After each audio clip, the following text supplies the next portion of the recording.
In those early years, Leonardo's story was end the boy who dreamed of the screen the night was quiet in Lowe's Angels. The kind of night where the streets were half asleep, and a boy sat near a window, looking out at the distant glow of the city. His name was Leonardo. He was just a child then, full of restless dreams, unsure if the world would ever listen to him. But in his heart something burned. He felt a calling. It was not just about fame or money.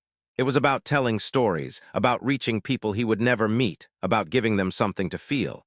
Yet before that dream could grow, there was struggle. His parents had separated when he was very young. He lived with his mother, who worked tirelessly to give him the smallest taste of stability.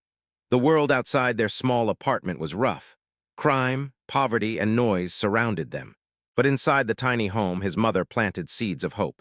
She would look at him and say softly, "Leo, if you believe in your dream, never let it go. One day the world will see what I see." Still, life was never kind. Auditions were brutal. He was rejected again and again. Casting directors would look at him and say, "Too young, too strange, not what we want." Every no felt like a stone added to the weight already pressing on his shoulders. Yet Leonardo refused to stop. There was suspense in his journey, an unspoken question hanging in the air. Would he break under the pressure or would he rise? At school, he was often teased for his unusual looks and strong energy. Kids laughed at him when he said he wanted to be an actor. He would return home silent, his heart heavy, but his eyes still holding onto that fire. His mother never let him give up.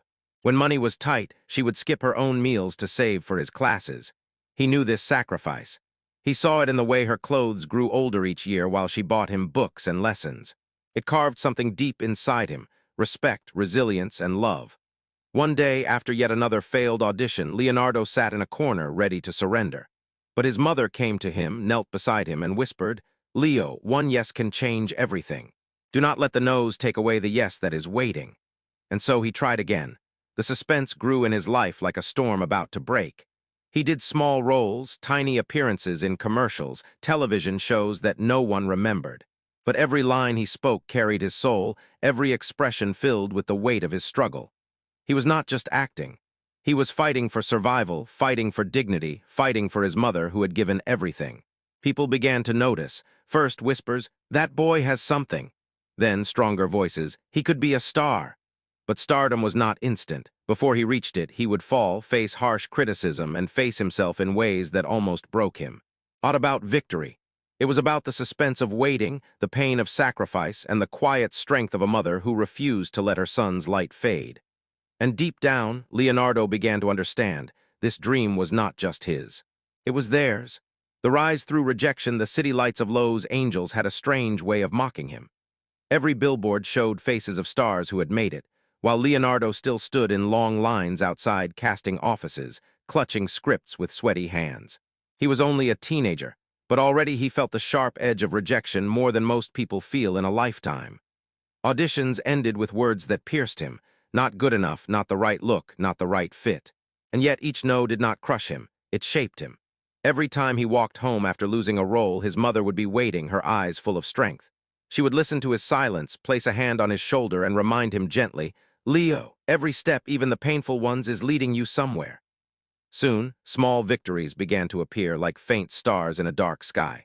He was cast in television shows, little roles that others dismissed as meaningless. But for Leonardo, each role was a battlefield.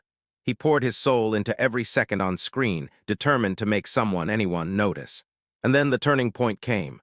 He auditioned for the TV show Growing Pains. He was nervous, his heart beating fast, his hands trembling. But when he stepped in front of the camera, something inside him shifted. The fire that had been burning quietly for years now roared to life. His performance was raw, full of energy, full of truth. People began to talk. "Who is this boy? He has talent." But still, the road ahead was not smooth. Hollywood was a place of masks, and Leonardo was often told to change himself, to fit into roles that did not match his spirit. Agents advised him to take easy roles, play safe characters, and chase popularity. But inside, Leonardo wanted something deeper. He wanted to show the world the pain, the struggle, the reality of human life. His chance arrived when he was cast in the film This Boy's Life alongside Robert De Niro. It was more than a role, it was a test. Here was Leonardo, a teenager with little experience, standing beside one of the greatest actors of all time. The pressure was unbearable. The night before filming his first scene, Leonardo could not sleep. Doubts tore at him. What if he failed? What if everyone realized he was just a boy pretending to be an actor? But the next day, when the cameras rolled, Leonardo became someone else. His performance was intense, honest, and powerful. Robert De Niro, a man known for his silence and high standards, watched him closely. After the scene, he gave Leonardo a single nod. It was small, but to Leonardo it was everything. It was the first time he felt he truly belonged. Suspense filled his life like a drumbeat.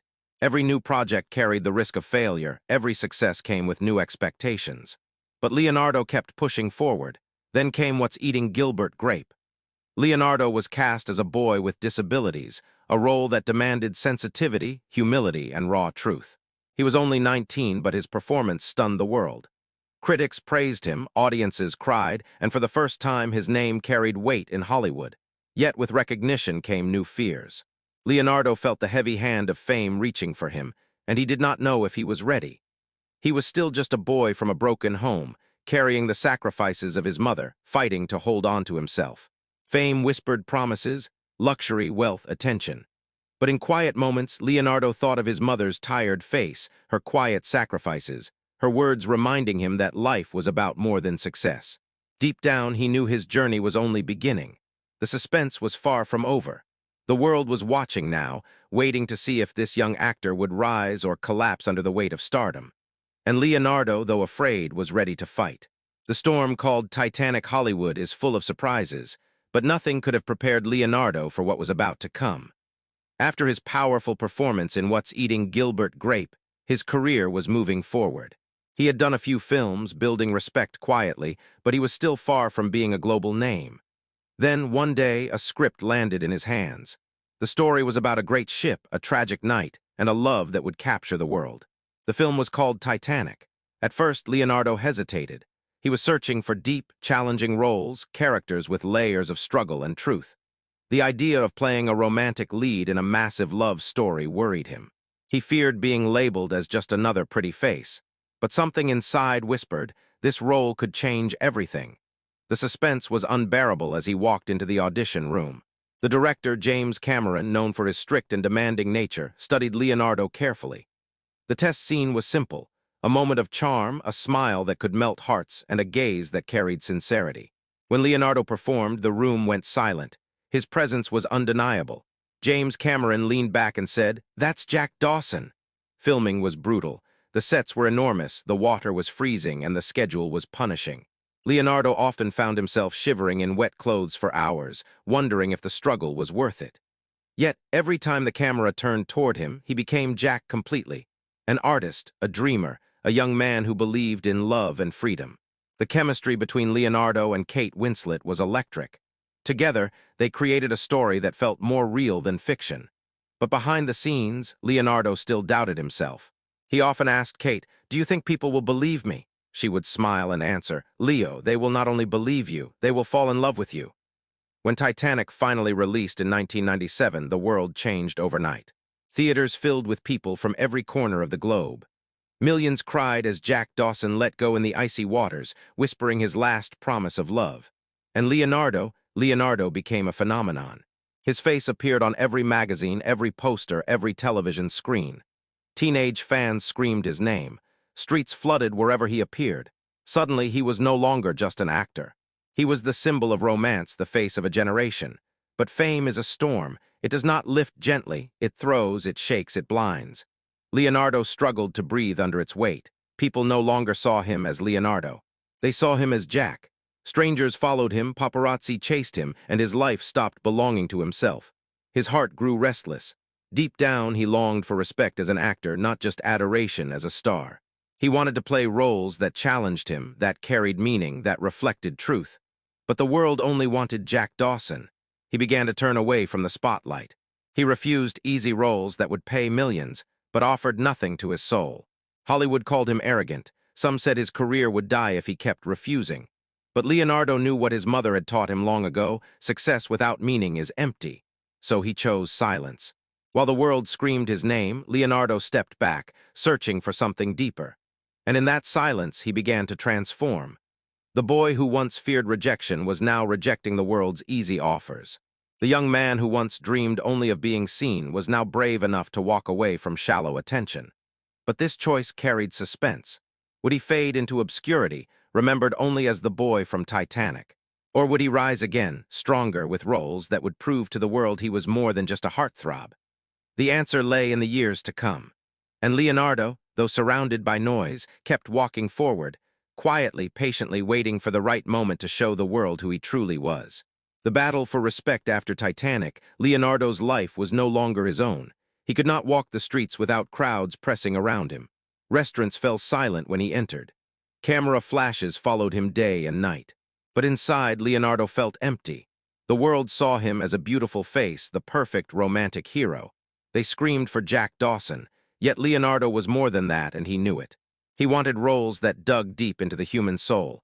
He wanted to explore pain, greed, love, and truth.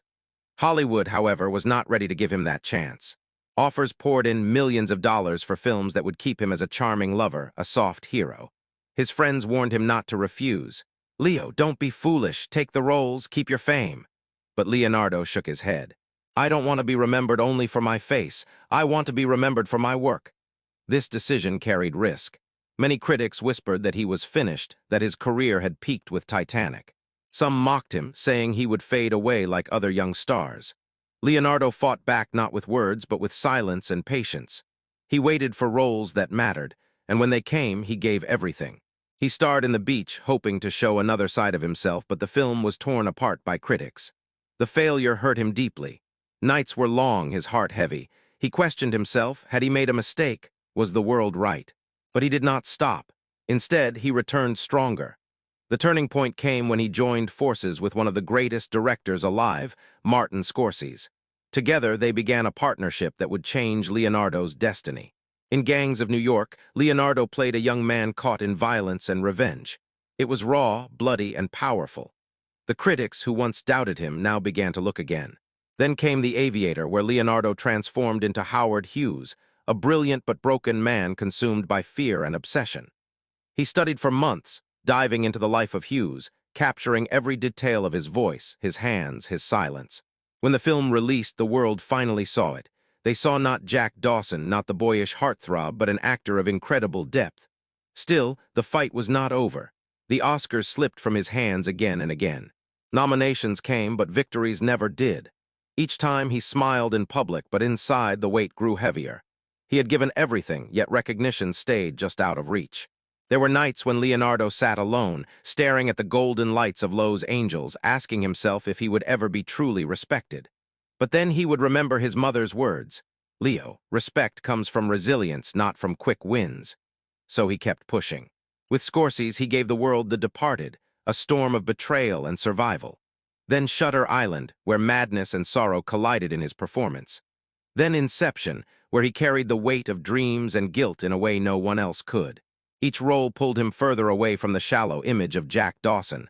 Slowly, people began to whisper new words: serious actor, brilliant, fearless. Yet the Oscars still did not come, and this suspense became a story of its own.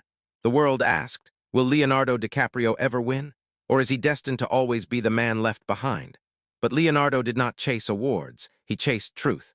With every role, he peeled back another layer of human life: greed in The Wolf of Wall Street, pain in Revolutionary Road, survival in The Revenant. And with each role, his fight for respect grew louder, until the world could no longer deny him. The man who never gave up the years passed, and Leonardo DiCaprio became more than just a familiar face on screen. He became a symbol of patience, resilience, and quiet strength. But one question still followed him like a shadow. Why had he not won an Oscar? It became a global mystery. Every award season, fans and critics alike waited. This must be the year, they said. But again and again, the golden statue slipped away. Leonardo did not show anger. He smiled, he clapped for others, he walked off the stage with grace. But when the lights dimmed, he carried the weight inside him. After decades of work, after pouring his heart into role after role, he wondered, was it not enough? Then came The Revenant. The film demanded more than acting, it demanded survival. Leonardo endured freezing rivers, harsh snow, biting winds. He ate raw meat on camera. He crawled, he bled, he screamed in silence. Every scene was real pain, real struggle. And when the film released, the world held its breath. Here was Leonardo not just as an actor, but as a warrior who gave everything for his craft. The night of the Oscars finally arrived. Leonardo sat quietly, his face calm, his eyes thoughtful. His name was called for Best Actor. The theater erupted. The world cheered. Finally, after decades of waiting, the golden statue was in his hands. But when he stood on that stage, Leonardo did not speak only about himself. He looked out at the world and spoke about kindness, about humanity, about the planet. "We must protect our Earth," he said. "This award is not just for me. It is a reminder that we must not take this planet for granted." In that moment, the boy who once struggled in auditions, who faced rejection after rejection, who carried his mother's sacrifices in his heart, had become more than an actor. He had become a voice for humanity. Off-screen, Leonardo poured his energy into saving the Earth. He funded projects to protect forests, oceans, and endangered species. He stood before leaders and spoke about climate change, urging them to act. He donated millions to causes that mattered, not for applause, but because it was right. Through it all, he remained humble. He never forgot the small apartment where his mother raised him, never forgot the hunger, the fear, the rejection. Instead of letting fame blind him, he let struggle shape him. And in the end, Leonardo Dicaprio's story was not about fame, money, or awards. It was about resilience, the strength to keep going when the world says no. It was about respect, the courage to choose meaning over popularity. It was about love, the quiet sacrifices of a mother, the bond of family, the kindness that outlives applause. His journey teaches us something simple yet powerful. Success is not measured by how fast you win, but by how long you endure, how much you give, and how deeply you touch others. And so Leonardo's story closes not with a final scene, but with a reflection of a boy who became a man, of an actor who became a voice, of a dream that became a legacy. The lights fade, the screen goes dark, but his journey, his resilience, and his message remain in every heart that has ever dared to dream.